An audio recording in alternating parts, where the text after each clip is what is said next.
There is a place that is spoken about only in whispers, a dark area that spawns the beginnings of urban legends, a place where anything can happen and usually does.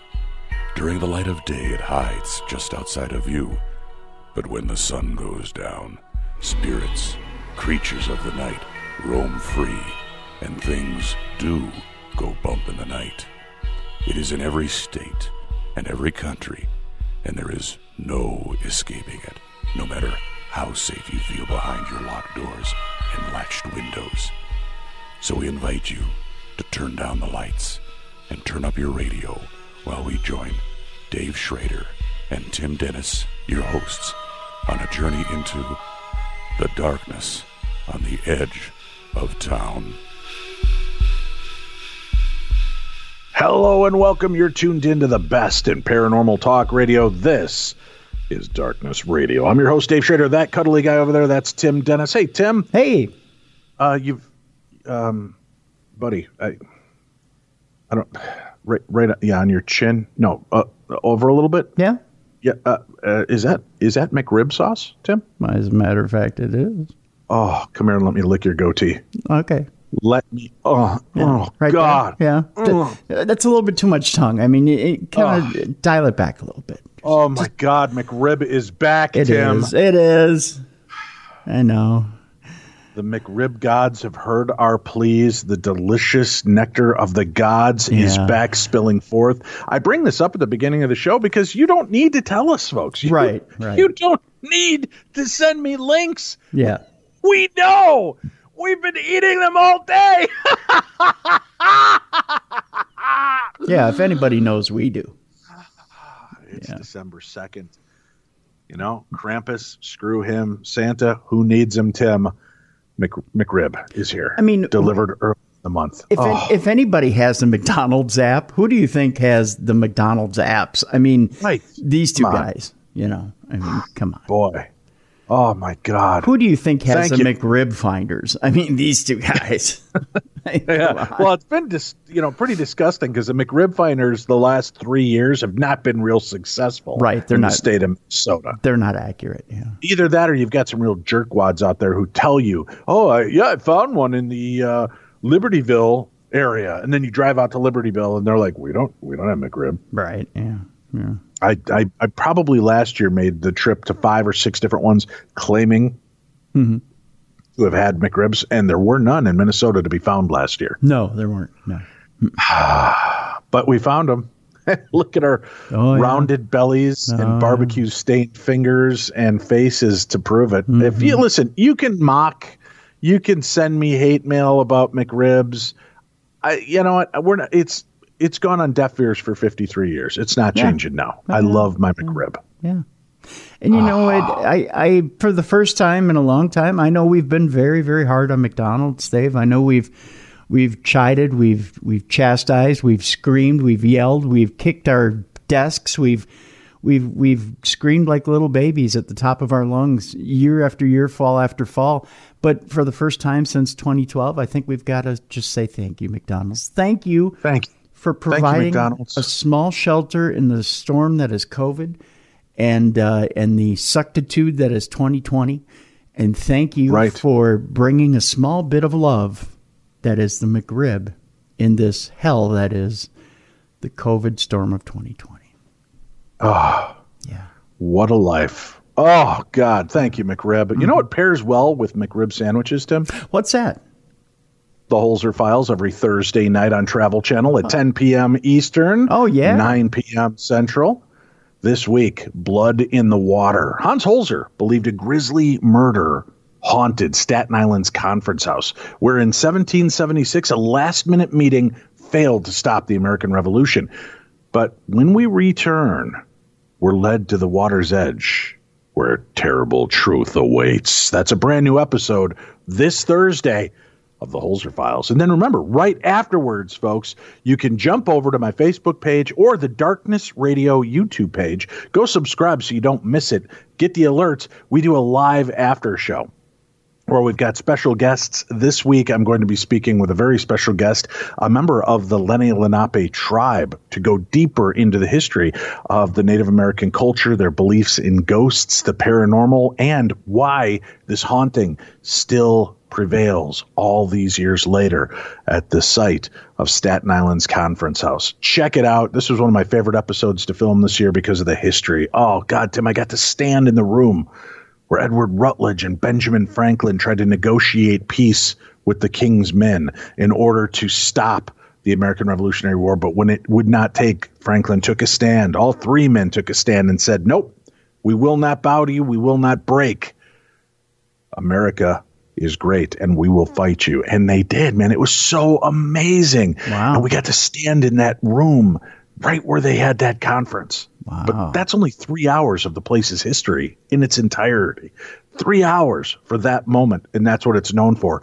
But there's so much more that's taken place there, and we uncover a very dark element of the history, and we share it this Thursday, Blood in the Water episode of the Holzer Files.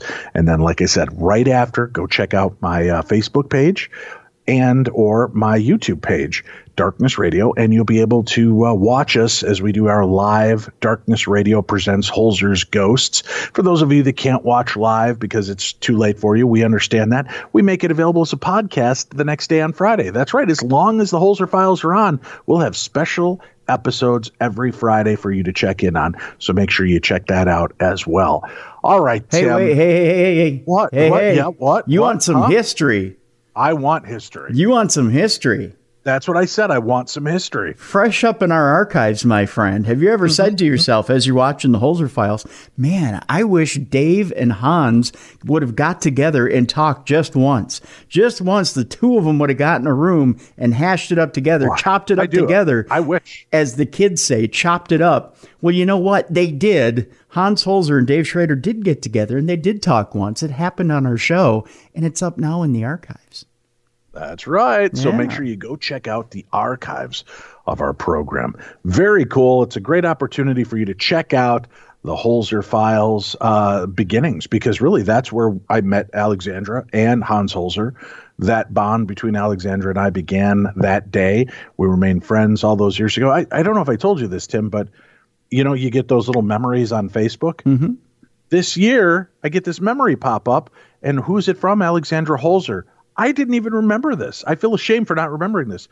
The Dave Schrader fan page, the Darkness Radio fan page, was set up by Alexandra Holzer. Really? Yeah. She's like, hey, everyone, check out my friend Dave Schrader. He's amazing. He's got a great show. Go check it out. Boom. She started our fan page. There So you go. thank you, Alexandra. There you go. Yeah. December 2007.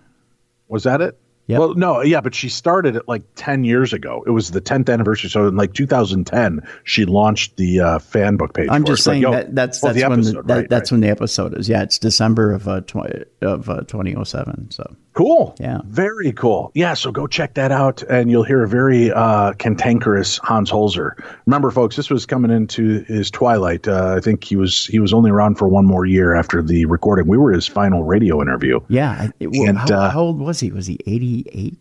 87, 88, something like that at the time we interviewed him. And he tells you in no uncertain terms what he thinks of paranormal television programming. Oh, yes, he does.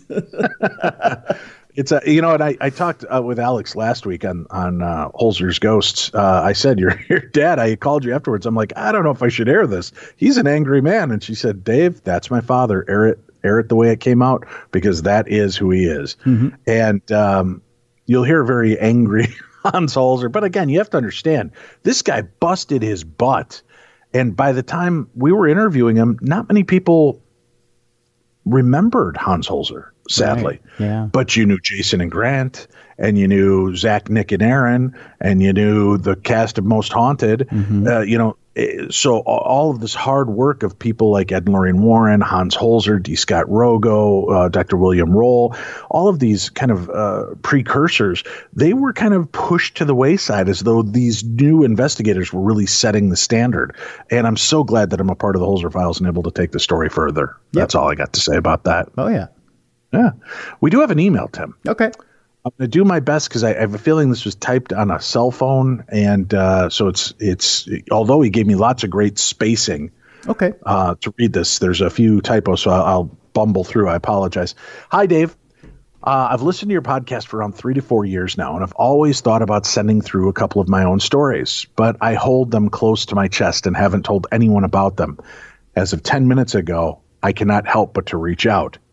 I have a 2.5-year-old little girl who cannot sleep in her room alone.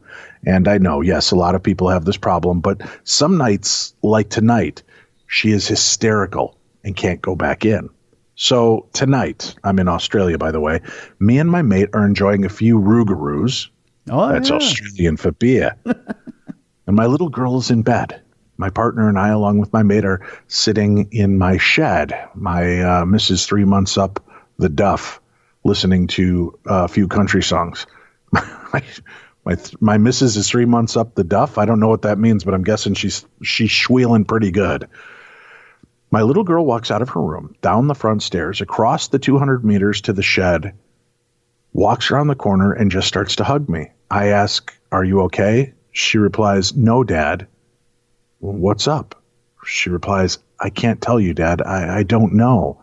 After a 20-minute conversation working out what's going on with her room, I say, "Is there an elephant in there?" And she replies, "Yes." And I say, "Really, an elephant? How does he fit?"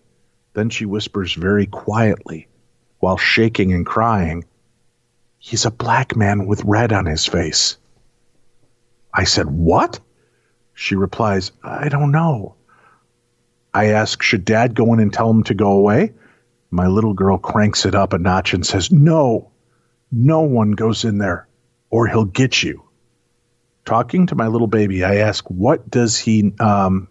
talking to my little baby, I ask what he does. How does he scare her?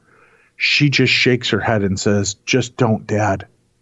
Now, I've gone into protective mode. I ask if she will come with me while I make him leave. She said no, but hopped on her mom's lap and grabbed my hand.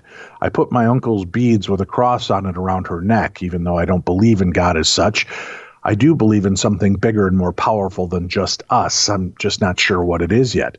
I say very sternly, "You're not welcome here. You do not awaken my girl, my family, or my guests anymore. You leave this place and you do not come back. This is not a warning. This is a command. Leave now." My poor little girl was shaking. I tell her, "Now you tell him get out." She looks at me and begins to shake and said, "No, no, no, no, no, no, no," and ran outside to her mom. My partner takes her to bed in our own room, and I walk into hers and demand whatever is here to leave. I started getting huge chills, then remember all the guests that have stayed, saying that a lady comes and pulls the blanket up when they're cold and sits in the doorway. I'm looking for some advice. What can I do to help my little girl? Would the lady be connected to the black man? Because, like I said, I have a few stories, one being a little girl who was with me from 10 to 25, and I haven't seen a thing in this house. What can I do to make shadow people leave if that's what it is? Thanks in advance. And that comes from Drew. Well, Drew, I can connect you with our friend Heidi Hollis, who is adept at dealing with shadow people, but I know she comes at it from a theological religious perspective, so that may not fit your leanings. You've already started on a good track by putting your foot down firmly. You do have that power and intention over your house. Maybe whatever you believe in, universe, power, God, Ronald McDonald, the McRib sandwich, whatever it is, just ask for that power to cover your house, to blanket your house in protection, to expel any unwanted energies or spirits that may be there. That would be the way I would start. And if it's a black man with a red face, I don't know if she's seeing an iteration of the Bloody Bones man, which it sounds like, or is it something Aboriginal? So perhaps living in Australia, you should look into any of the myths or legends regarding this, and maybe even speak to somebody from one of the indigenous tribes to see if they have any insights. That would be my guess. I'm also friends with a few paranormal investigators in Australia. I will today put you in contact with them, and hopefully they can give you some answers or at least help you. but those would be the paths I would start on. Normally, I recommend the prayer of Michael, the Archangel. And for those of you that don't know it, you can find it free. It's online, but it's one of the most powerful prayers that most exorcists and lay demonologists use in order to help dispel spirits. And simply said, it's Saint Michael the Archangel, defend us in the day of battle. Be our protection against the wickedness and snares of the devil.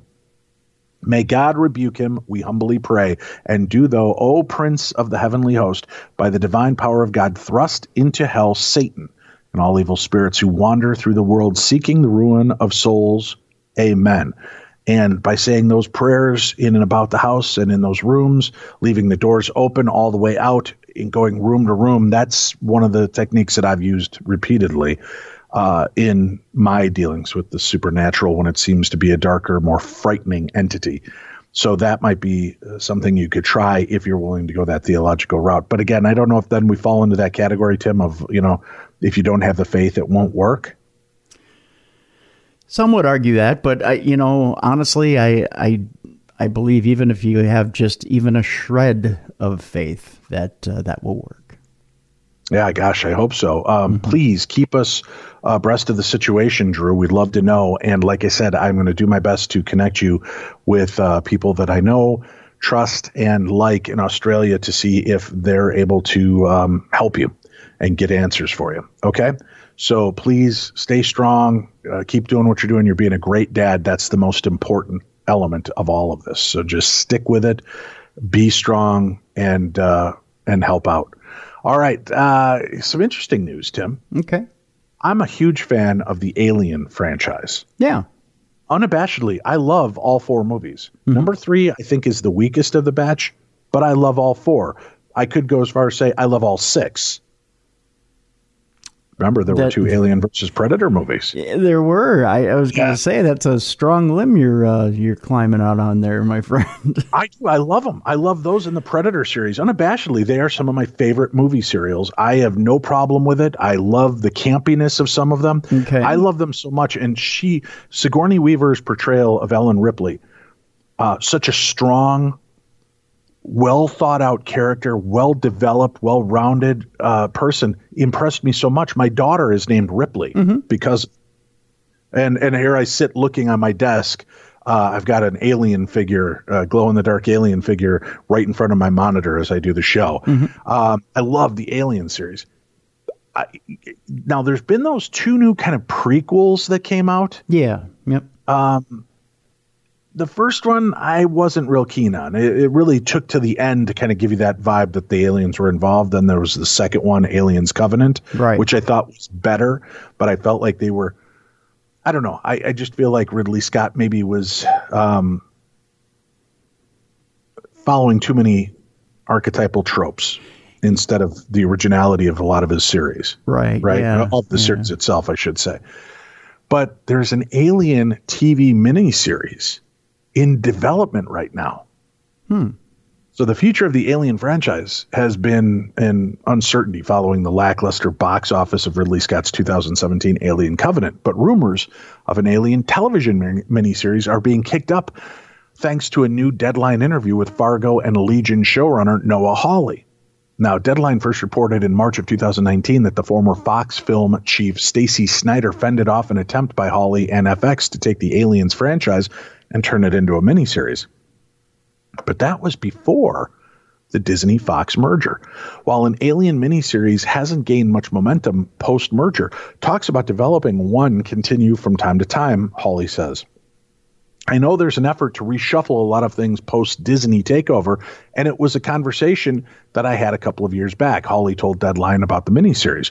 I know that, like any studio, that there's a great desire to make the most of one's library, so I wouldn't be surprised to see something like that. When asked if he personally is still involved with a potential Alien series, Hawley answered, I have conversations from time to time, but I'm not committed. The showrunner also noted there's no conceit in place about about what the miniseries would tackle.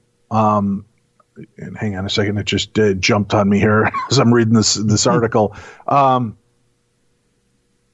from a narrative standpoint, he says, in a September interview with Observer, Hawley spoke for the first time in depth about his approach to an Alien miniseries. Alien is sort of about humanity at its worst, Hawley said. There's a moment in the second film when Sigourney Weaver says, I don't know which species is worse. At least they don't screw each other over for a percentage. If you look at what Alien films tend to be, it's usually a trapped story, trapped in a ship, trapped in a prison.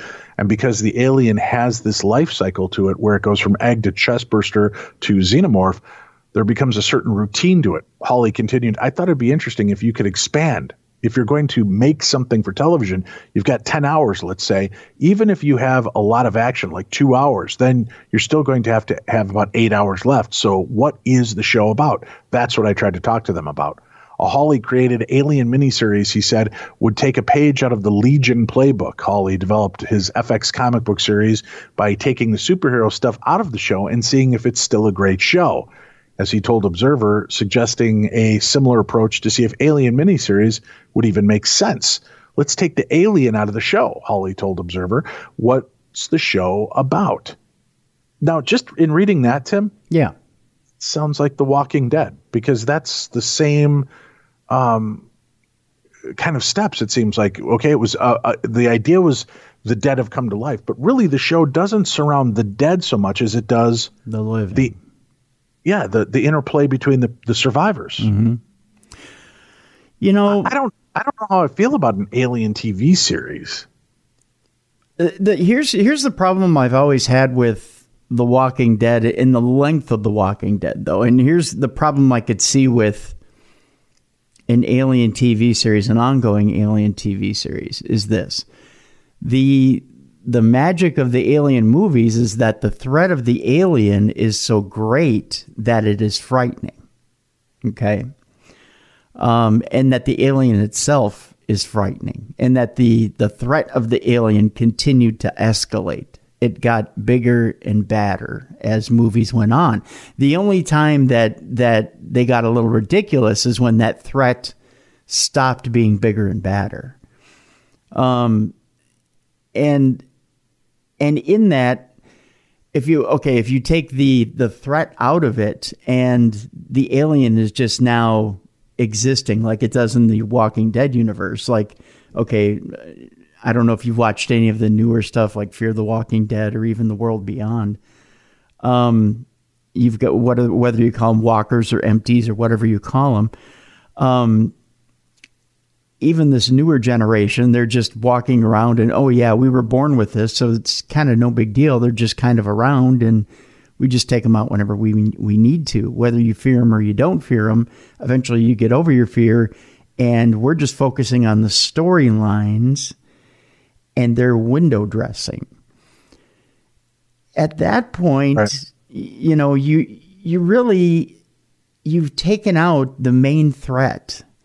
And although you can only address so many stories, and stories are interesting and people are interesting, true, but where is the threat that brings out the fear, that brings out the adrenaline, that makes me want to watch from week to week? That's what horror fans are really looking for, the fear and the adrenaline. Mm-hmm. Otherwise, you have a drama. And I can go get drama at the Hallmark Channel. Right. No, I see where you're going with it. I still like... You know what? I did a power watch of The Walking Dead with the wife, and it's so much better when you don't have these long gaps between seasons. It is so much better a story when you can power through them. True. It's that break that kind of takes you back and away from the story. And aspects of the story I didn't seem to like the first time. Yeah. Once I watch them back to back, the narrative makes more sense to me. So I've enjoyed that. So in this pandemic time, maybe revisit The Walking Dead and see what your thoughts on it. I watched the first episode of that new Walking Dead, and it bored me to tears. I haven't watched any of the others. I've recorded them, but I haven't watched them yet. You know what? I would say as far as The World Beyond, go back and give it a chance, because I do, now that they've aired the season finale, which I did watch this past weekend, I really like it. It is a slow developing storyline, and it is boring to tears the first couple of episodes because it does move slow, but there are plot twists in there that are really, really good. It's all right, cool. And it's one of those things though, but it's a Gimple thing. You know how Gimple is kind of a right. You know, it doesn't seem like he's as talented a writer as I forget the female writer now that's on Walking Dead. Is that Hurd? Galen Hurd? Yeah, no, not Galen Hurd. Oh gosh, yeah, I can see her. Yeah. Anyway, yeah, I get the point. Yeah, she is so good. She is so good. The new writer on Walking Dead, and I love her stuff. I've gone back to, and a lot of people have walked away from Walking Dead, no pun intended, and not gone back. Because they're like, nah, I was done with it. You know, Gimple ruined it, especially when Rick went away. That was the final straw for me. I'm done with it. You know, that was the end piece. And you know what? After that was when Gimple was I think he was taken away. A lot of people would say he walked away. He didn't. I think they took him off the project at that point. That's Angela Kang. Who's that's the show it. Angela Kang. Right. She is so good. She's good at telling the stories. Yeah, I don't think she writes each episode, but I think she has a hand in the narrative. She's right. She's the showrunner. I think she does the overall story arc, and then you have individual writers that fill in. Yeah, but she's got the overall story arc, and she plots that bad boy from beginning to end, and she knows what she's doing. She is an awesome author. She knows exactly where this bad boy is going, and the next 2.5 years are under her control. And man, if you don't think she doesn't know how to tell a story, I don't know what it is you want. But this last season, I think, was one of the strongest seasons. Oh, it was good and fascinating. Well, ever since the Whisperer War. But anyway, we're going deep into this. But check it out if you get a chance. It's a good series. But as far as the alien stuff, let's get back to the alien stuff for a minute. If you get somebody who understands the characters and the motives and whatnot, and can, much like The Walking Dead, and I wanted to bring it full circle back to Angela Kang and understanding your source material. Angela Kang understood. She went back, read the source material of what Robert Kirkman was trying to do with the Whisperer War, and could actually take the characters and make some of that underlying character development make sense, and yet bring a threat back into the show. That's how you balance something. And I think with Alien, you could do something like that in a television show, but it's a delicate balance. And the minute you go too hard into character development and don't have a threat in a TV show, you're sunk. And I think Gimple didn't get it, and I think Angela Kang does. So you have to have the right showrunner in order to make a show like that work. I'd be interested in an Alien show that could still make the alien a threat, but don't get it out of whack. Otherwise, it doesn't work.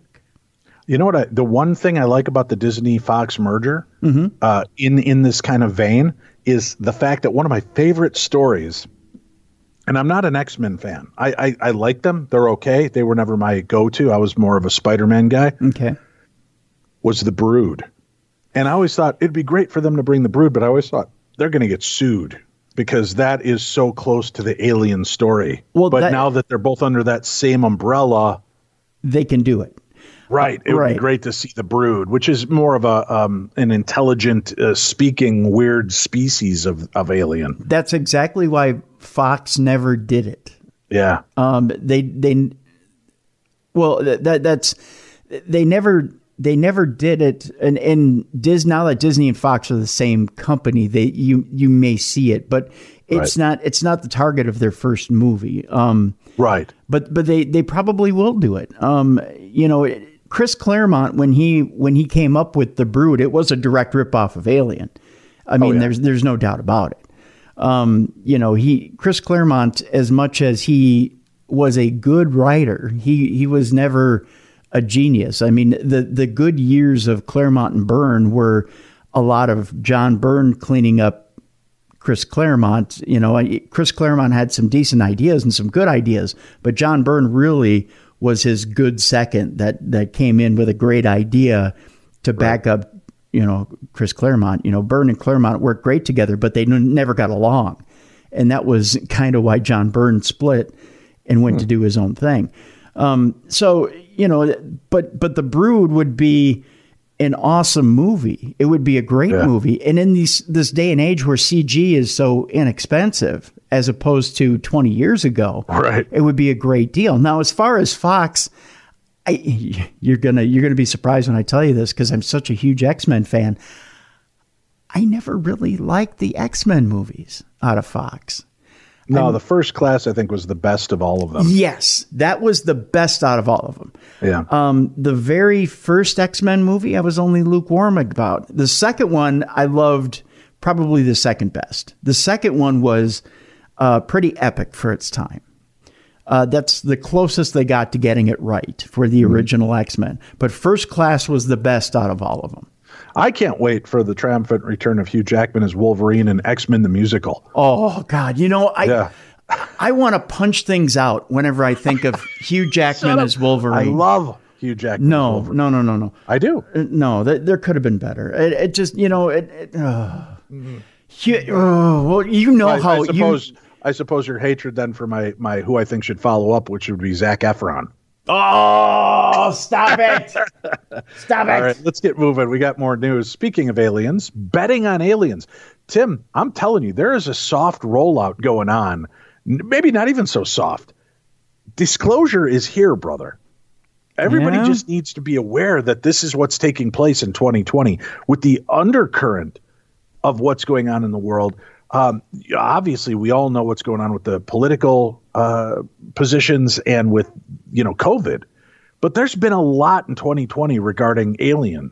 And Seth Shostak from SETI has always been that kind of skeptical, I want to believe kind of guy, right?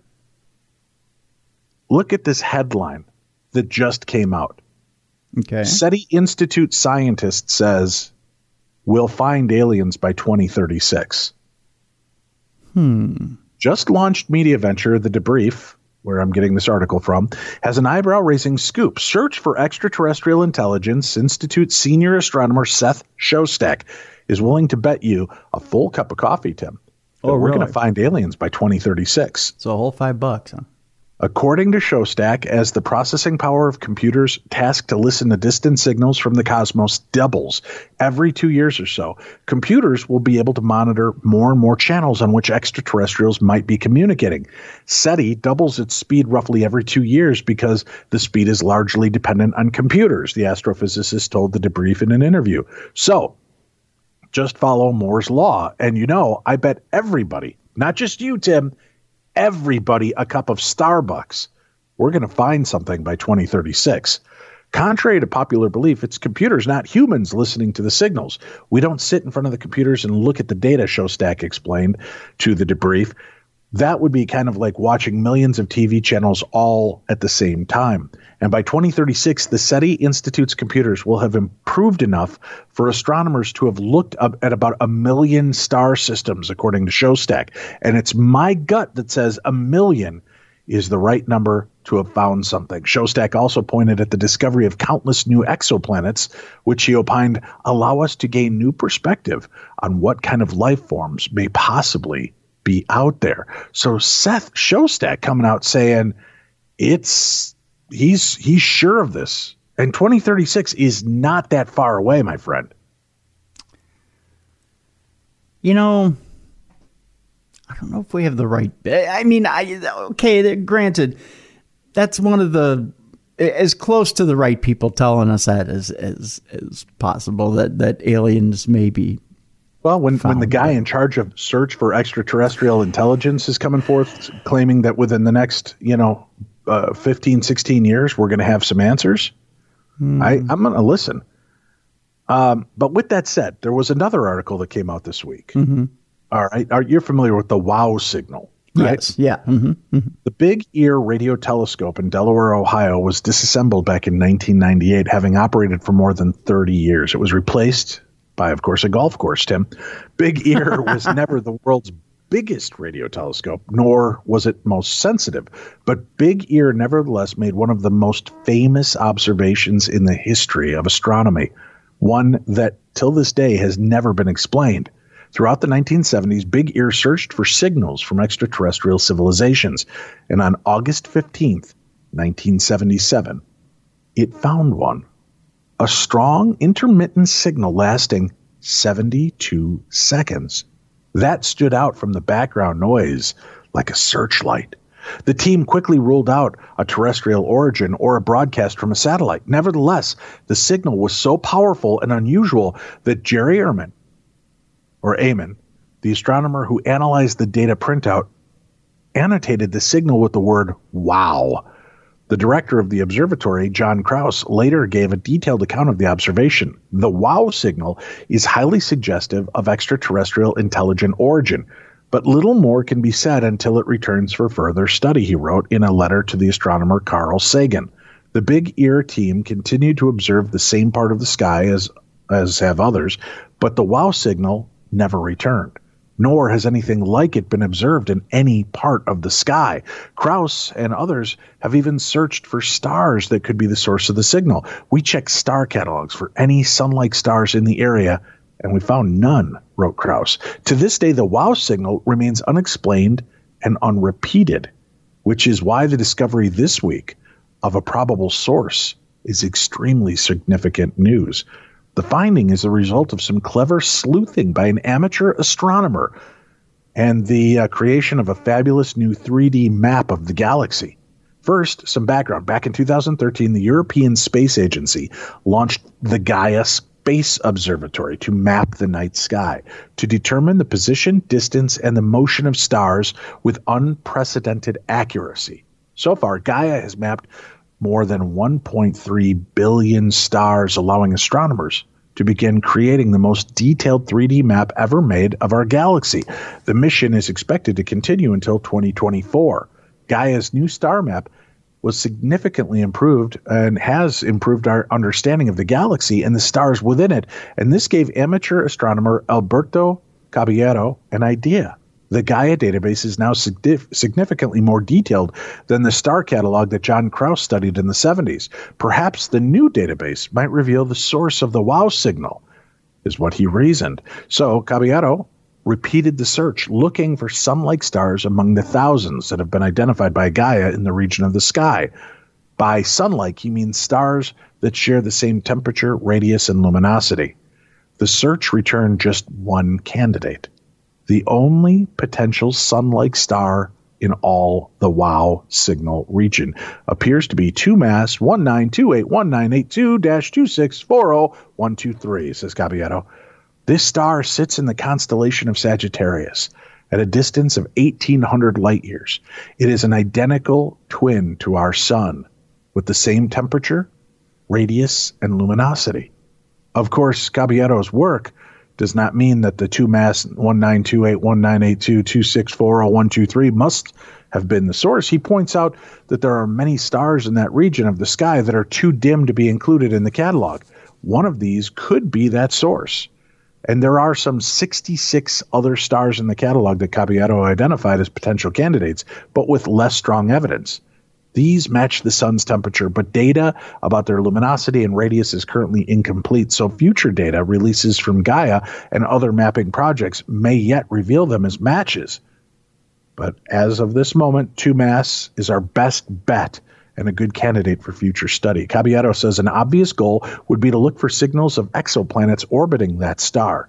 It could also be prioritized for study in a radio part of the spectrum. In the meantime, astronomers might amuse themselves by finding a friendlier name for 2MASS 1928182-2604123, perhaps during a round of golf on the course that now sits on the site of the Big Ear Radio Observatory. So we may have found the area that the "wow" signal came from. Seth Shostak doubles down, saying he thinks we're going to find it by 2032. It's a pretty interesting time to be alive, my friend. I tell you what, you have Neil deGrasse Tyson sit down and tell me, hey, Timmy, you know what? We're going to find aliens in 16 years. I'll buy it. Well, let's break out the bong, order some McRibs, and have Neil over. I bet he'll agree to anything. He may. All right. Our final story before we go to a break. Mystery Block, a bizarre 13-foot alien monolith, just like the one found in Utah desert, suddenly appeared on a Romanian hillside. A mystery metal monolith has appeared on a Romanian hillside. The monolith was spotted by Bataca Domeni Hill in the city of Piatra Neamț last week. It comes just days after a metal monolith appeared then disappeared with no explanation in the middle of the Utah desert, sending conspiracy theorists and UFO spotters into a frenzy. The mysterious metal structure in Romania was found a few meters from the well-known archaeological landmark, the Petrova Dacian Fortress. It is a dark metallic color and appears to be covered in concentric scribble-like rings. The shiny triangular structure has a height of about 4 meters, and one side faces Mount Cielu, locally known as the Holy Mountain, Tim. It is one of the most famous mountains in Romania and is listed as one of the 7 natural wonders of the country. The Dacian fortress Petrova or Petrodava represents the oldest historical monument in Piatra Neamț. It is believed to have been destroyed by the Romans in 2nd century AD, but the remains can still be seen today in the form of parts of the wall. Neamț culture and heritage official Roxana Jasonau said, "We have started looking into the strange appearance of this monolith. It is on private property, but we still don't know who the monolith's owner is yet. It is in a protected area on an archaeological site." Huh? Do you think I nailed her voice? So she's Count Dracula? Oh, it's Romania. Come on. Oh, okay. She added, "Before installing something there, they needed permission from our institution, one that must then be approved by the Ministry of Culture." The investigation continues. Meanwhile, its American cousin, which was discovered by shocked wildlife officers counting sheep from a helicopter, has since vanished. News of the find sent UFO spotters and conspiracy theorists wild, with even some claiming the shiny tower was a secret alien antenna or homing beacon. Tourists flocked to see the shiny head-scratcher, but a week later it mysteriously vanished. The Bureau of Land Management, BLM, said last night, "We have received credible reports that the illegally installed structure referred to as the monolith has been removed." The BLM did not remove the structure, which is considered private property. Huh? Crazy things. Monoliths appearing, aliens in our skies, the WoW signal.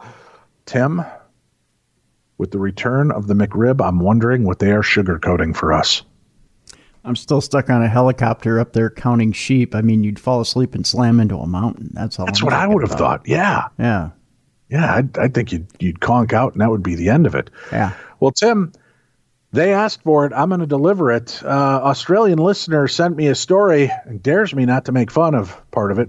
We'll do that when we return. Stay tuned. You're listening to the best in Paranormal Talk Radio. This is Darkness Radio.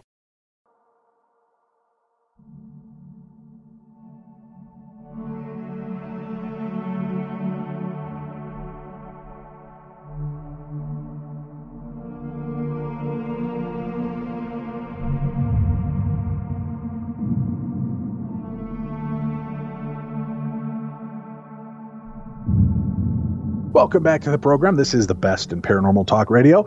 I'm Dave Schrader. That's Tim Dennis. This is Darkness Radio, Supernatural News Parashare Edition. Tim, in a week filled with strange news, how could you eat George Clooney admitting to cutting his own hair with a Flowbee? I saw that. But, Tim, that's not the story I'm here to discuss right now. Oh, 25 years, though, Dave. I know. 25 years he's been cutting his own hair with a Flowbee. Yeah. A Kohl's customer in Australia has spoken of her very spooky experience with a home delivery order just days after her grandmother passed away. Posting on Facebook, NSW shopper Jody revealed how she delivered a eulogy at her grandmother's funeral last week. In it, Jody shared one of her favorite memories of her grandmother, saying how she would always give her grandchildren a portion of ice cream with Milo when they were younger. Days after the service, Jody said she was unpacking her Kohl's home delivery when she mysteriously found a pack of ice cream portions in her order, even though she hadn't purchased them. Jody shared a photo of the box, Tim. How would you like this, Tim? How would you like something light and creamy from Peter's? What? That's what it is. Peter's light and creamy ice cream slices. Oh, okay. Slices of ice cream, Tim. Why do we not have this in America? This is the way you put it, Dave. What? Light and creamy from Peter's, Tim. Yeah, well, There's also could you imagine it? Just just something else. Grab a hold of your Peters and put that light and creamy right into your mouth. Oh my no, God! No, Dave, no. There's nothing like freezing, Dave. Peter's freezing. Package, no, and putting that light creamy substance in your mouth. Oh my God, Dave, no. Jody shared a photo of the box of Peter's light and creamy ice cream slices with her post, adding that the eerie experience brought her great comfort. It did. I just wanted to let you know how special my delivery was today from one of your Tamworth stores, Jody wrote. Last week was my grandmother's funeral. At her service, I stood up and spoke about my memories as a child, and one of them, I mentioned how she would let us kids eat a portion of ice cream and sprinkle Milo on the top. Well, today my grocery order had an extra item that wasn't on my order list. It was the same portioned ice cream my grandma used to feed us. Maybe it was a coincidence, or maybe it was just luck, or someone else is angry that they didn't receive their ice cream. But I felt so much comfort today. After losing my grandmother, it felt like she was sending me her love. I'm happy to pay for these. I don't expect them for free, but just wanted to share how Kohl's has given me some comfort today. Revealing more of the spooky turn of events, Jody went on to say that the home delivery arrived at the exact same time that her grandmother's old clock stopped. To make it even weirder, all I ever wanted was her clock. I said clock, Tim. Oh, clock. And I hung it on my wall and decided not to put a battery in it and leave it on the time it stopped ticking for her. Guess what time my groceries came today? Just after 9:20 a.m. Well, maybe you thought that because you looked at the clock and it stopped at that point. Did you check another timer? That's all I'm asking. Yeah. Jody also shared a photo of herself enjoying the treat, adding, I spent some time sitting with her special blanket, enjoying the ice cream with Milo on top. Many shoppers were blown away by Jody's story. Wow, what a lovely story, said one. I'm so sorry for the loss of your nan.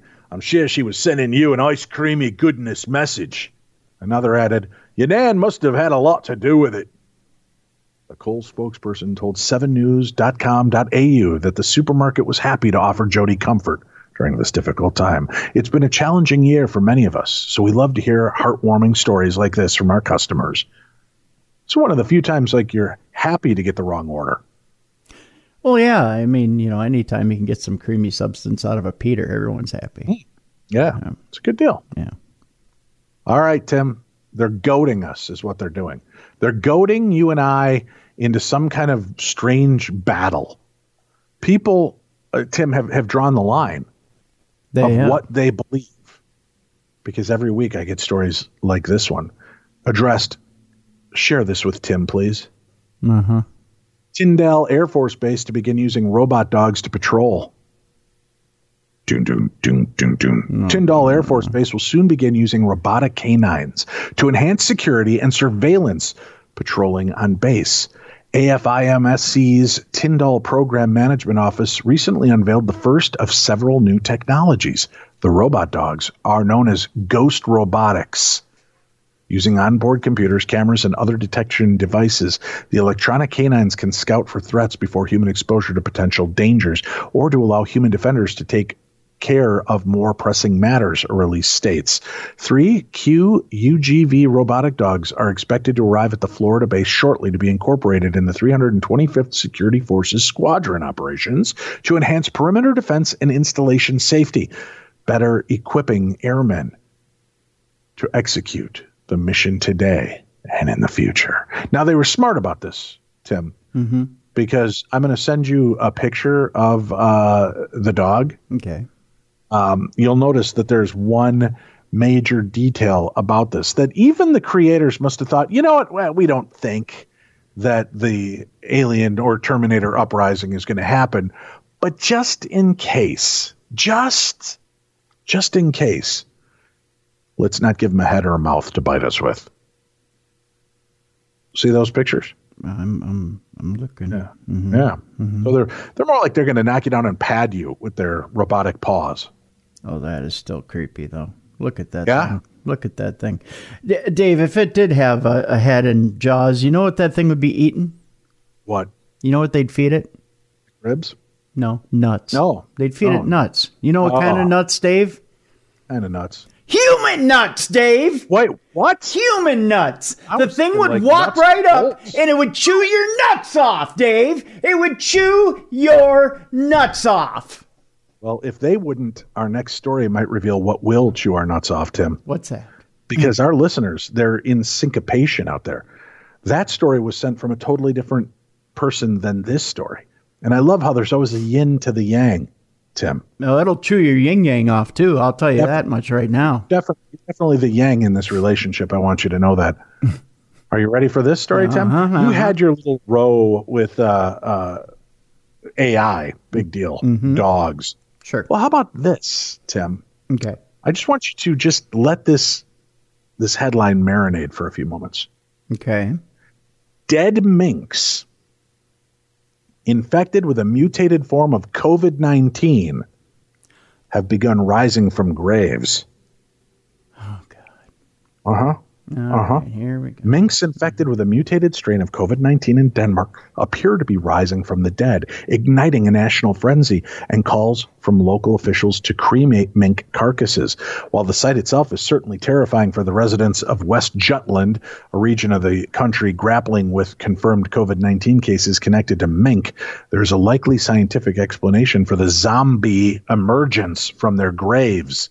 A Danish police spokesman, Thomas Kirstensen, told a state broadcaster that gases from the body or form while the body decays from underground, according to The Guardian. In this way, in the worst cases, the minks just get pushed up out of the ground, Kirstensen said of the nightmarish sight. There are many zombie animals, though. The nation is planned to cull all 15 million minks in their country, which produce 40% of the world's mink fur. Because of the rushed burial, the animals were placed in shallow graves just over 3 feet deep. Now, officials plan to bury the creatures in graves nearly double the depth. The area will also be monitored nonstop until a fence can be set up to keep these ball-munching minks from coming back out, Tim. But for some local officials, they say that might not suffice. Some have been concerned about the grave's proximity to rivers and other water sources, which may contaminate water supplies in the region. At least 2 mayors have suggested burning the minks' corpses in order to prevent further concerns. As of Wednesday, Denmark has reported more than 74,000 COVID-19 cases with 800 deaths and scores of zombie minks coming back from the grave, Tim. Zombie minks, Dave? Really? Yeah. That's what it said. Zombie minks. Uh-huh. I'm just saying, buddy. I don't make up the news. I just report it. We're worried about... I can almost, past the taste of McRib on my tongue, I can almost taste those Twinkies you're going to lose to me. Yeah, we're worried about AI taking over the world here. A legit threat, and you're curled up in the corner over a couple of things that may eventually become a coat. Well, Tim, but they start off, what is COVID-19 doing? It's mutating corpses, Tim, to come back to life. Somehow, I don't think the minks are going to end up at a wet market anywhere. Part of your sentence was correct there. You don't think. Ladies and gentlemen, thank you. Thank you. Remember to tip your waiters and waitresses. Thank you. I'll be here all week. No? Yeah, The Rise of the Zombie Minks, I don't think is going to be a best-selling book and or movie anywhere. Anytime soon. Till they bite a woman who's wearing it around her neck, and then she gets imbued with the zombie virus. Yeah, because those live mink coats are selling out everywhere right now, especially the Burlington Coat Factory. Mink coats, Tim. Well, then how are they going to bite anybody? They're zombie minks, Tim. For God's sakes, pay attention to the story. And how many mink coats do you see with heads, Dave? Is this some kind of riddle? Many, don't you? I've watched the Munsters and the Addams Family. They always have a mink coat, so there's where the mink head jumps up and starts biting. Two mink-headed coats in all of history, and they're on TV. Everybody talks about the Simpsons predicting. It seems the Munsters and the Addams Family predicted the rise of the zombie mink apocalypse. Never had a mink coat, have you? Does sound cute though, doesn't it? Zombie mink apocalypse. So you go pet them as they're chewing you apart. That is a name of a girl band, Dave. A girl band that plays bubblegum pop. And we'll be their behind the scenes producers. I think we should. Here's a quick little article. Belushi. Dan Aykroyd really wrote John Belushi Ghostbusters. That's what he was working on. Before the comedian John Belushi died, Dan Aykroyd, a close friend and comedian, created a script for both of them, and he hoped that Belushi would be his co-star. Ghostbusters, which has become an American comedy classic, was the script. Sadly, Belushi did not live to appear in the movie. Ghostbusters, along with Harold Ramis and Bill Murray, featured Aykroyd instead. Ramis recalled how the film was ahead of the paranormal curve that was ultimately adopted by Hollywood. In 1996, Ramis told Psychology Today about the revolutionary nature of the film. No one did it. I don't like to do things I've seen before that sound like rye. For himself and John Belushi, Dan wrote Ghostbusters. It really was out there when he wrote it in the whole paranormal thing. But the best thing about it, I thought, was the mundane edge it had. That's where I thought the comedy had to go. I played more to the science of it. Belushi was supposed to take on the role of Dr. Peter Venkman in the film, which was ultimately filled by Bill Murray. Although Belushi died, special effects designer Steve Johnson told Bloody Disgusting that Belushi was the inspiration behind Slimer. Now, we'll talk about that in a few moments if they don't address this in the article. I know an interesting story on that. That was the most annoyed, horrendous experience I've ever had working with art directors, producers, and directors ever, Johnson recounted. In the beginning, they asked for a smile with arms, but before I knew it, it was a goddamn bleeding nightmare. Give him 13% more pathos. Put ears on him. Take his ears off. Less pathos. More pathos. Make his nose bigger. Now his nose is too big. Make his nose smaller. Make him more cartoony. Make him less cartoony. I almost flipping severed my own head off during that process. Johnson then conjured Belushi's image during a drug-fueled moment.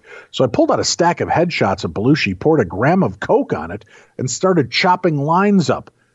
He said Johnson believes Belushi's ghost arrived to give him inspiration and tell him, stop doing drugs. Ghostbusters was also supposed to include comedian Eddie Murphy, whose star was quickly emerging at the time. I wrote it for Eddie Murphy, Aykroyd said in the Netflix series, The Movies That Made Us. It was me, John Belushi, and Eddie Murphy. We were supposed to be the original Ghostbusters. Aykroyd apparently pitched the film to Murphy on the set of Trading Places. Murphy was reportedly skeptical about the role at the time, but Belushi's untimely death changed the trajectory of the film. The morning that John died, I was typing a line out for him, Aykroyd said. I got the call that he had gone. So even though he wasn't there anymore, I finished the movie. In fact, the note to include Belushi in the film as Slimer came from Ramis and Aykroyd. The night before Slimer was meant to be approved, all the executives were coming by the next morning to sign off on him. I got a note saying he's got to look like Belushi. His buddies, Harold Ramis and Dan, decided this was a way to keep him in the movie as a slobby, obnoxious ghost-like with his Bluto character in Animal House, Johnson shared. That's exactly what it was. But I'm thinking, it's a smile with arms. How am I going to get this to look like John Belushi? And what he did was, he said, okay, no problem, and didn't touch the design that he'd created, and then gave them the final design. They're like, perfect, it looks just like him. So you got to love that. Freaky director wants to reboot Dr. Jekyll and Mr. Hyde, Tim. Really? Yeah. Freaky director Christopher Landon wants to bring Dr. Jekyll and Mr. Hyde to the big screen. There have been many film adaptations of Robert Louis Stevenson's 1886 novella, The Strange Case of Dr. Jekyll and Mr. Hyde. But Landon believes the story is ripe for the Invisible Man-esque reboot. Since joining Paranormal Activity 2 as a writer, Landon has been a mainstay at Blumhouse Productions, the production company run by Jason Blum. Or is it Bloom? Is it Blumhouse? Blumhouse? I've heard Blum lately a lot. All right, we'll go with Blumhouse, the production company run by Jason Blum that has become a major force in the horror genre. Alongside writing and even directing other installments of Paranormal Activity, Landon directed the popular time loop slasher Happy Death Day and its sequel Happy Death Day 2, both of which were financial hits. His latest movie, Freaky, mashes horror with the body swap premise, having Catherine Newton play a high school student who ends up switching bodies with Vince Vaughn's serial killer. While doing press for Freaky, which released theatrically a couple weeks ago, Landon is asked by Entertainment Tonight which classic horror property he would like to reboot if given the chance. And he answered with no hesitation, Jekyll and Hyde, that's the one I would love to do. Look, I mean, Lee Winnell already has the best one, and he made the best one. Invisible Man was just a total home run. I disagree. And I think he's going to do the same thing with Wolfman. So he's kind of got that corner. But I think Jekyll and Hyde would be a lot of fun because I think it's just, as a concept, there's a lot to mine there. And I think it's genuinely scary because we all kind of feel like we have monsters living inside of us. Elsewhere in the interview, Landon discusses his upcoming projects, admitting he wants to direct something other than a genre mashup to keep from being pigeonholed. He hopes to be given a green light soon on a non-horror concept that he describes as a throwback to the Amblin adventure movies of the 1980s. In his both writing and producing a new Paranormal Activity reboot, he acknowledges the demand for fans for a Happy Death Day 3 and says everything is ready on his end. It's all up to the studio. The third installment would take place on a different day from that was repeated in the first two, and would introduce a different genre to the mix should Universal decide to pull the trigger. Blum has been open about his desire to take over rebooting Universal classic monster pantheon after the studio's own attempt at a dark universe fall started with 2017's The Mummy. Even though the 1930s version of Dr. Jekyll and Mr. Hyde wasn't from Universal, Russell Crowe did play the dual character in The Mummy, so it's not impossible for the freaky director to get his dream opportunity somewhere down the line. His directorial efforts thus far have tended to be tonally playful, and fans might be split on whether they want Stevenson's gothic novella taken in that direction, but his tendencies to focus on a female protagonist lines up with Whannell's successful approach to The Invisible Man. It's all speculation at this point, but with Blumhouse moving forward with the other Universal monster projects, it's definitely worth keeping in mind. Invisible Man I thought was interesting. Yeah. And it was, it's definitely a sign of the times, but I didn't think it was, I don't know. I feel that they cheated it with the costume idea. You know, I like the twist they did with the Invisible Man. I thought it was interesting. With Jekyll and Hyde, the only twist I think you could do with it that would make it intriguing, and maybe it's a spoiler if I give it to you now, but the idea behind Jekyll and Hyde is that he ingests a chemical, and that essentially changes him. But the only twist you could do to it would be is if the chemical is inert, that it doesn't do anything, and that he had it inside him all along. Oh, the creature always existed. Yeah. He just put out the intention and released himself from himself. Exactly. So that would be the only twist you could do to the character to make it original. Deep. Yeah. So that tells you. Yeah. Tim. So there you go. Copyright Dave and Tim, and you can't take it, Blumhouse. So there you go. Yeah. Mm-hmm. Dave and Tim, starting off, I know that what I'm about to tell you sounds crazy and unheard of, but I swear on my own life, this has all happened to me. Through Facebook Messenger, I told you a partial version of what has been happening. Since I found my sister deceased, it has triggered my spiritual awakening, and I have been hearing and feeling spirits and other entities since. Well, 1 year ago, I started getting these strange pains in my kidneys, like someone was stabbing me, and this fizzling sensation down my back, which is debilitating when it happens, very painful and extreme constipation. I've seen a doctor for these issues, and there's nothing wrong with me. About 3 weeks after my sister died, I saw her standing in my kitchen, solid form as if she was still alive. Things start to slowly progress because I have heard voices being mimicked, and a woman's voice who I don't recognize whispers in my ear to go kill myself. And if I don't do it, kill my family. The female voice has been saying demonic names. The names are, I'm not going to mention them, Tim, but it's 3 demonic names, all of which I recognize. And she has also been conjuring up a skinwalker. I've seen a Native American Indian on a few occasions, but I pretend I don't see anything. It makes me sick to my stomach, and the smells are putrid. They've been scratched and have a burning sensation on my back. I've been sexually touched at least 10 times where I was pinned down and had my pants pulled off of me. In a panic, that night I grabbed my 3-year-old daughter and went for a drive around because I was terrified of her being violated or injured. And while I was out driving, a white Mack truck appeared out of nowhere and put a spotlight on me. I have no clue what that was about, but I knew if it caught me and my daughter, we would be dead. That same night, I was trying to find a place for my daughter and I to stay and ended up crashing into a ditch because I couldn't get away fast enough. I could hear a male voice and knew that it was demonic because of the hollow sound, that if I didn't kill myself, my daughter was dead. So I attempted to kill myself by cutting my jugular vein and wrist with broken glass. I'm not sure who called, but the next thing I know, I'm awake at the hospital. Since it was obvious I tried killing myself, which I never told the doctors about the paranormal aspect of it, I was put in a psychiatric part of the hospital. When I got home, things seemed calm.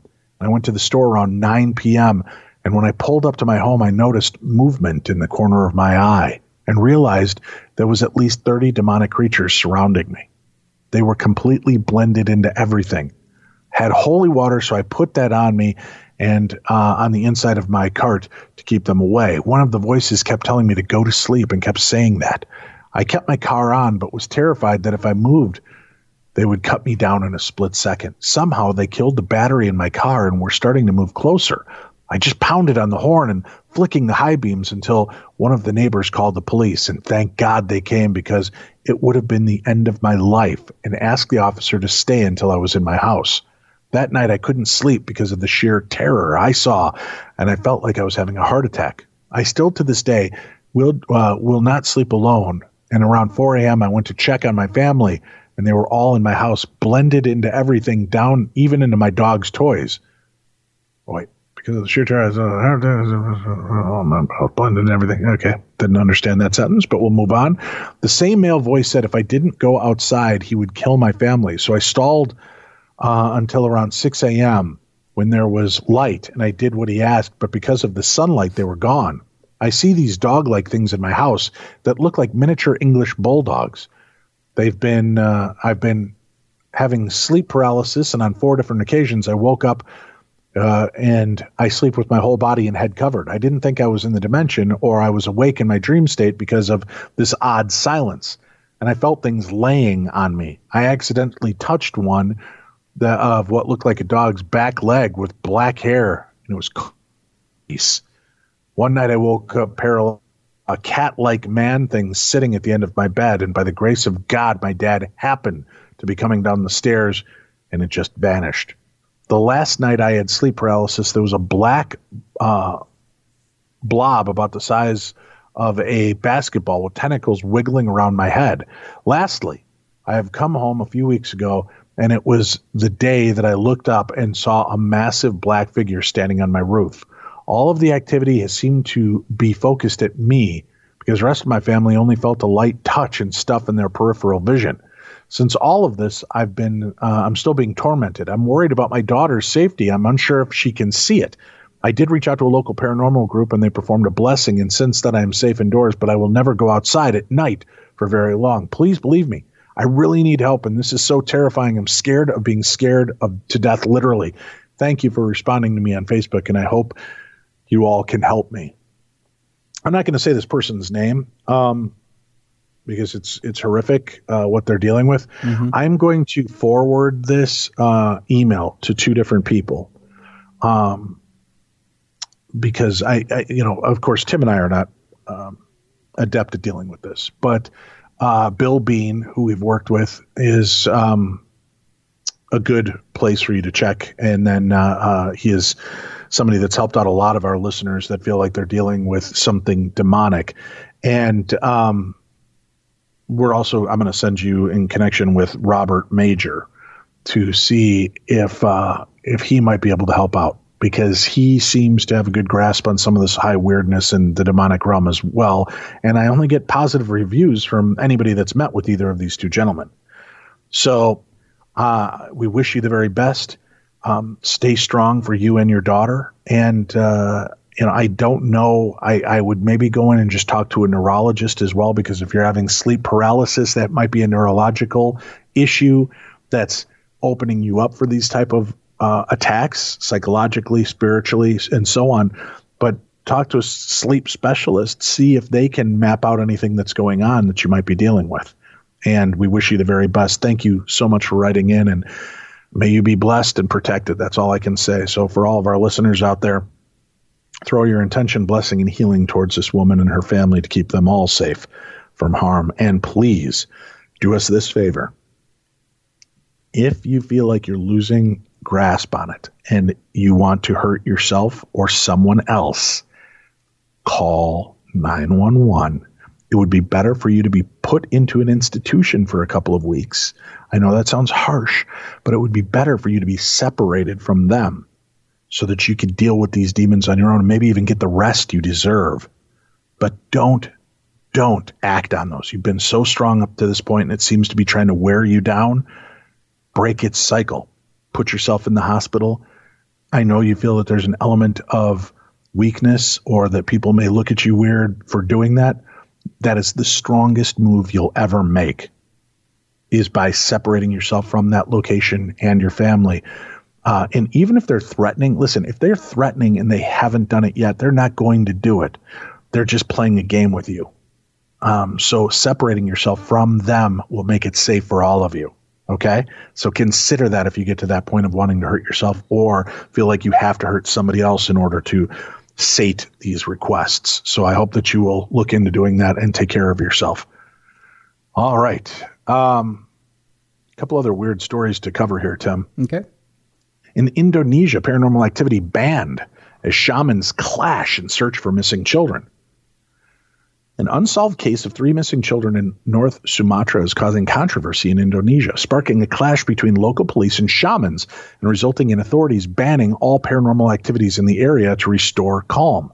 Police Sub-Inspector Sukadi, head of the intelligence team coordinating the search for the children, told This Week in Asia the paranormal investigators from all over Indonesia had descended on the village of Naman Jahi in Langkat. We had 3 weeks of rituals, none of which produced results. The parents of the children were at risk of further psychological trauma, as the shamans often recorded the events and uploaded them to their YouTube channels, he said. Yeah, that's something I worry about. If you're really in it to just make a YouTube video, I don't know that I trust you as a real practitioner to try to help me. Yeah. The 3 young children, Lifsha Zahara, age 7, Yogi Tri Helmelbang, age 8, and Nizam Afur Riza, 7, went missing on October 18th after playing near their homes. At around noon, their mother started looking for them. I went to get them so that they could come home and have a bath before lunch, said Masadiani, the mother of Zahara. When she could not find her daughter and the 2 boys, she assumed they had wandered to a local lake in which they often swam. The 3 families and neighbors continued searching and called the police late that afternoon. Once the alarm was raised, a number of shamans in the area came forward to perform rituals at the various places where the children were last seen, including an oil palm plantation and the lake. They said that the children were taken by a bunyan into the forest and hidden there, said Susilwati, the mother of Yogi. In Indonesia, Malaysia, and Brunei, bunyan are thought to be jungle-dwelling spirits that take the form of miniature people whose legs are backwards on their bodies. It is thought that the bunyan like to take small children to keep them as pets, showering them with affection, food, and gifts. We believe that they may have been kidnapped, but we believe more in the bunyan theory, said Susilwati. Initially, only local shamans, known in Indonesia as Duncan, were involved in the search. But once news of the missing children appeared in the national media, shamans from across the country started to arrive in Namanjahi. Juman, the village head, said there were too many shamans in the area and that it was making residents uncomfortable. Every time they performed a ritual, the paranormal investigators asked for the children's clothes so they could channel their spirits and find their whereabouts. In the end, the parents did not have any clothes left because of all the rituals. One shaman from the village, Supino, told This Week in Asia that the rituals were not producing results because the lack of unity among shamans was angering the local spirits. He also said he believed that the local creatures who guarded the area, including Bunyan and other spirits, were refusing to cooperate with the process because they were unhappy about the increased paranormal activity. I performed a ritual with 7 other shamans and saw a creature as tall as a telephone pole, which was covered in fur. But when I went to ask where the children were, the ground started to shake, and the other shamans got spooked and ran away. So the ritual was a bust, he said. Supino, 66, became a shaman when he was 13 and is known for helping people find lost items, diagnosing illnesses, and dealing with family problems. He said he was bestowed with paranormal abilities after being born prematurely. When my mother was pregnant with me and went for a checkup, the technician told her that there was no baby in her womb, but a large snakehead instead. I didn't meet my father until I was 7 years old, as he was in prison, having beaten the technician to death, he said. Good grief. Jeez. In the area, belief in Bunyan is widespread. Local resident Narayanran Simbring said she had an encounter with a Bunyan when she was a child. I was taken by a Bunyan, but only for one day because I refused to eat. If people don't want to eat the food provided by the Bunyan, they're sent home. That is the test. I was given food and refused it. I asked to go, and they let me go, she said. Intelligence officer Sakati said the police were not entertaining any theories of paranormal activity and were instead focusing on collecting evidence and interviewing witnesses. He said it was possible that the children were kidnapped or that they may have had an accident in the area surrounding the village, which is covered in palm plantations and thick jungle. Another possibility is that the children may have drowned in the nearby lake, but Sakati said that the lake had been searched 3 times by divers and that the teams of local volunteers, including Village Chief Jaman, had combed through the thick grass at the bottom of the lake on several occasions. Bodies usually float to the surface after a few days if people have drowned, so we would have expected to have found the children by now if they were in the lake, he said. We were surprised that we have so few leads in this case. As the search for the missing children continues, their mothers are trying to stay positive and believe their children are still alive. We worry about the missing school and falling behind their classmates, Masadiani said. We already bought them their new school uniforms and their shoes, but now they are not here to wear them. We just want to go and pick them up wherever they are. We miss them so much. I always think they still haven't had their bath yet. Boy, that's terrifying and sad all at the same time. Yeah. Wow. Yeah. There's prayers to those families that some kind of resolution happens and that they get their answers. Oh, gosh. All right. We've got another strange story from a village, Tim. Okay. Over the past week or so, villagers in Taman Er Manis, Sabak Baram, have been experiencing supernatural occurrences, like unusual sounds of objects being thrown about and knocking of doors, even though no one is there. One viral video managed to record loud and clear knocking sounds on the door of one of the village houses, but upon opening the door, no one was seen. Other similar incidents were reported, like how one family witnessed their kitchen door grill being violently shaken for 30 seconds until it opened. In the latest update of these strange happenings, residents claimed that they saw a Pontianak next to a coconut tree in Kampong Baru on Sunday, the 22nd of November, reported Cosmo. Not Cosmo as in Cosmopolitan, but Cosmo with a K, Tim. Okay. Their appearance of the Pontianak was said to have happened at about 12 a.m. when a group of residents, together with a paranormal expert called Mai, was patrolling the village. A photo managed to capture the paranormal being standing in the forest. Additionally, residents have also reported that they have smelled foul odors, incense, and powder indicative of a supernatural presence. Previously, Secretary of Taman Er Manis, Zulkifli Aja, said he received 3 complaints regarding the knocks on the doors at the house estate in just one day.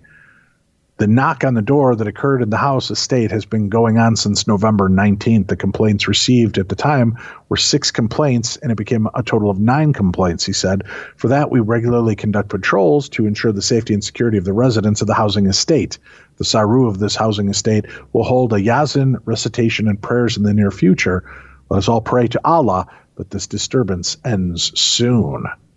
So there's some weird stuff. I will have this article up so you can see the photograph of what they believe is this being and the video of the door pounding and nobody there. So that will be up at darknessradio.com. Then simply click on the news tab to find that information. Tim, we are here. Our final 2 stories of the week. Are you ready for this, my good friend? Ready. Let me just remind everybody, tomorrow night we're back with a brand new episode of the Holzer Files on the Travel Channel. That's 10 p.m. Eastern, 9 p.m. Central. And right afterwards, join me on my Facebook page or on the Darkness Radio YouTube page for the after show, our Holzer's Ghosts after party discussion, where we go deeper into the episode and have special guests join us to talk about what you just watched. And for those of you that listen to the podcast, you'll get the audio-only version available to you every Friday. So go check that out as well. All right, Tim. Philip experiment, right? Mm-hmm. This is an interesting article by Chad Collins. The belief in ghosts dates back to the earliest days of the oral tradition. From the first recorded moments of human history, there has been an inexorable and long-standing desire to believe that those who are gone aren't really gone. It's almost as if the human brain is compelled beyond rational understanding to believe in them. A 2019 poll, for instance, concluded that nearly half of Americans believe that both ghosts and demons exist. Despite overwhelming evidence that belief in Orthodox religions Those whose scriptures and doctrines ecclesiastically contend that life persists after death is declining. It's congenital to the human condition, and grief more profoundly to maintain that death is a transition, not an end. Millennials are even maintaining Facebook connections with the deceased to cope with their loss. In many ways, it helps them to feel that the deceased is still alive in some way. Outside of popular culture, however, there doesn't seem to be much interest in parapsychology. There doesn't seem to be much interest. Parapsychology, a staple in the supernatural horror films, is a pseudoscientific field of study said to be an incredulous inquiry into gobbledygook, a spiral into hocus pocus. And you're incorrect. The author of this is incorrect. That's not what parapsychology is. Go educate yourself on what parapsychology really is before you write out a blanket ignorant statement like that. That's my thoughts. I could be wrong, Tim, but I feel I should call BS on some of the things when people that are more on the skeptical or cynical side dismiss what an actual science is. Parapsychology is a science. Go read it. Educate yourself. Find out what it's about. Now, the article continues. If you've seen the 2012 The Apparition or 2014's The Quiet Ones, however, you might be familiar with the Philip experiment. The experiment conducted by Toronto parapsychologist Dr. A.R. George Owen and psychologist Dr. Joel Witten sought to create a fictional character, a ghost, through a deliberate methodology and subsequently communicate with them through a seance. The research team consisted of Dr. Owen's wife, Iris, an industrial designer, and his wife, a heating engineer, an accountant, a bookkeeper, and a sociology student. Granted, neither movie hewed all of that closely to the truth, and based on your own beliefs, the parapsychological impetus for this experiment might itself be beyond the pale, but nonetheless, this experiment itself is a compelling slice of paranormal history, a microcosm of our communal desire for there to be something, anything, after death. The research collective settled on a character named Philip Aylesford, referred to as Philip throughout the bulk of the experiment. His fictional history was a smorgasbord of real history and fabrications.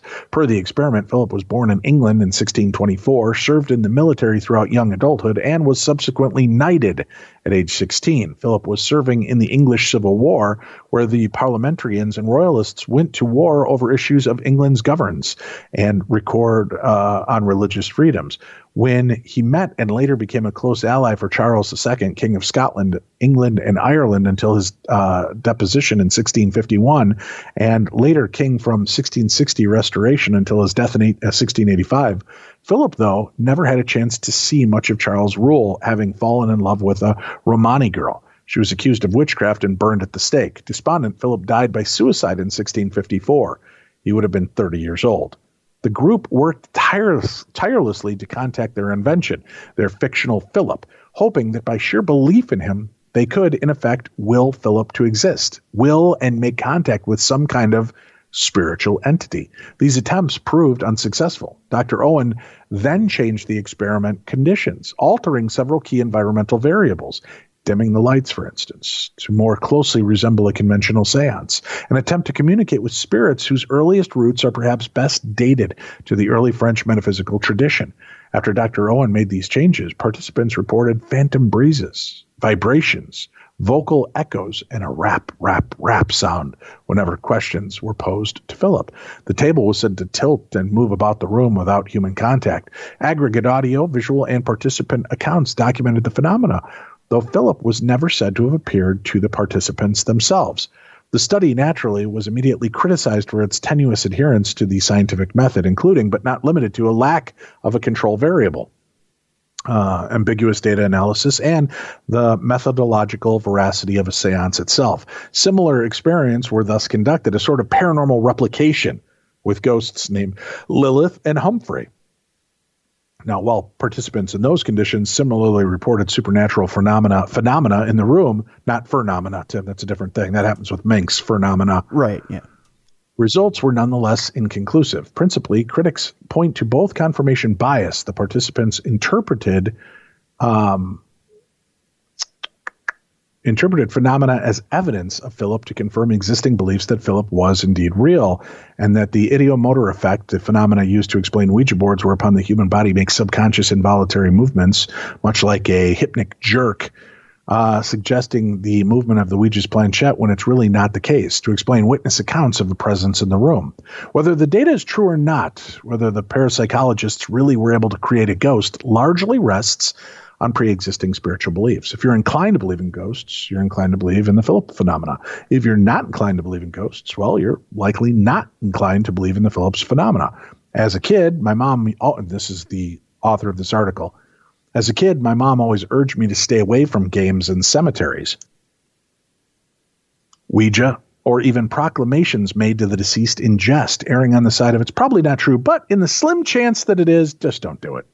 What's fascinating about the Phillips experiment, though, beyond the sheer audacity of the experiment and its resounding effect on several contemporary horror titles, is that it speaks to a fundamental truth most of us hold. We want ghosts to be real. If there are ghosts, it means that our loved ones aren't really gone. Ghosts mean that life persists long after death. Death, it would seem, is only the beginning. Ghosts, too, are the mental ghosts of the process of grief.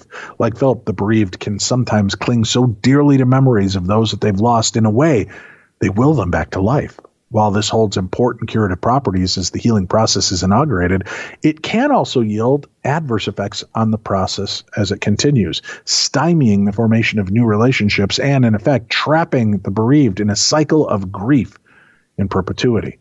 Patricia Pearson, writing for The Walrus, describes the idea of Freud's wishful psychosis, the idea that we descend into madness temporarily during periods of grief, willing visions of the dead in our own world. We might see their face or hear their voice or just simply feel the presence nearby. The guiding theory among most is that it's just that, madness. But what if it wasn't? What if we really did see or hear something and it was simply something we just haven't found a way to measure or quantify? What if those who say they see the dead are telling the truth, not bound by the poles between madness and lucidity?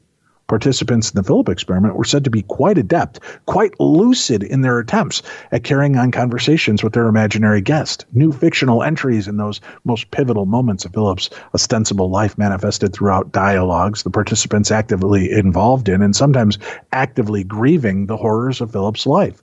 Philip revealed abuse, trauma, and even cruel treatment at the hands of his first wife.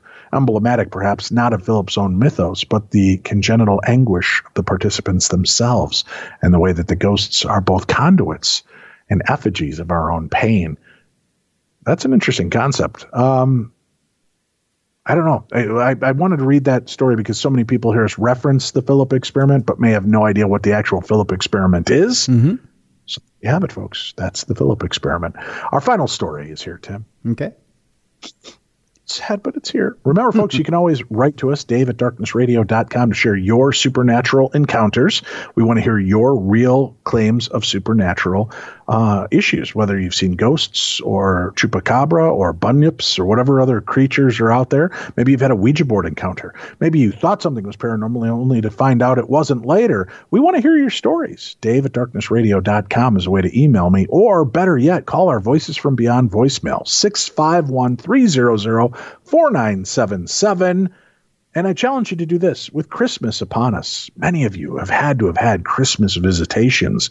I want to hear your stories. Call in and share your Christmas ghost stories. It's that time of year, Tim. Yes, it is. Let's hear them. 651-300-4977. All right. Here's a chilling story revealed of how a ghostly monk suddenly appeared in the backseat of a police car on Sheffield's Stockbridge bypass. Are you ready for this, Tim? Ready. Ghostly monk. The Stockbridge bypass opened in 1988. Once building work started, reports of unusual occurrences began to surface, and the road soon became famous for its paranormal activity.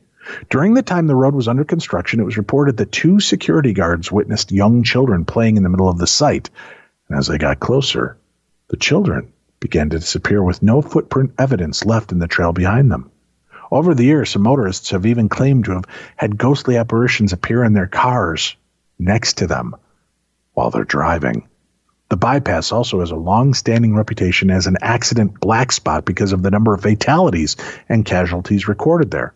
Frances Tivey got in touch with the Star after reading that Stockbridge bypass was named the second most haunted road in all of the UK. She is a member of the Writing for Pleasure group, which meets when not in lockdown at Stockbridge Library once a month. When the group was formed in February 2018, one of the first things they wrote about was creating a new local myth or legend, or relate an old one in a new form, and writer Sue Booker wrote about the hauntings of the Stocksbridge bypass. Francis said the story behind Sue's poem is that she was told firsthand by one of the policemen who, at the time, was tasked with a colleague to patrol the bypass before it was officially opened. One night driving along it, both were extremely unnerved when they became aware of a presence in the backseat of their car, whom they took to be a monk in a musty-smelling habit. The message of the story is, next time you drive or period bridge and you think the air grows cold, look behind you. You're not alone. A monk's returned from days of old. Who knows for how long he's lain underground in peaceful sleep, through sun and wind and snow and rain, 500 or 1,000 years, until the diggers came. He gave his life to solemn prayer and silent contemplation. Awoken now he is aware, and vents his indignation. Angry is his restless spirit, through trees and fences gliding. Musty smells his habit, if in your car he's hiding. His face is hidden neath its hood. He leaves no prints behind. Just he against man's progress stood. But now he feels resigned. And shh, you'll also hear the sound of children dancing round and round, drifting in and out of sight. Ghostly spirits rule the night. Very cool. Look at that. I ended it with some classy poetry, Tim. Huh? That's pretty darn classy, I'll tell you that. I feel like I should have had me some of them there, like a glass of wine or some spirits or something, and maybe one of them there stogies. Yeah. Mm-hmm. I don't know what that means, but yeah. Huh? A little bit of brandy, some poetry. Yeah. That's it for today. We will be back, Tim. I know, much to people's chagrin, we're here every Wednesday and Thursday with brand new episodes of the best in paranormal talk radio. Tomorrow, Timothy. Mm-hmm. Oh, young Master Tim. Yep. Hauntings and History of the Emerald Isle with June Anderson. We'll be talking about Ireland, Tim. The spooky side of Ireland with many of the different ghosts that are seen there. We'll be talking with June Anderson, who's actually been a guest on our show in the past. She talked about the haunted Anoka Masonic Lodge. Mm-hmm. She is a ghost tour guide in Anoka, Minnesota, the Halloween capital of the world. And she has been a guest to many of my foreign adventures. So she has written, I think this is her first book. She's written, I believe, 2 books now, and she's working on a third. So you get to hear about that on tomorrow's program. Tune in and be a part of it. Friday, we'll be back with a brand new episode of Darkness Radio Presents Holzer's Ghosts, where we take a deeper dive into tomorrow night's episode of the Holzer Files on the Travel Channel. Thank you all for being here and a part of this. Tim and I need to go now because McRib is calling us. We've only stopped there twice today when we know a third meal is calling. So be safe, be kind, and remember, use lots of napkins because McRibs deserve to be cleaned up after you've eaten them. Thank you. This is Darkness Radio.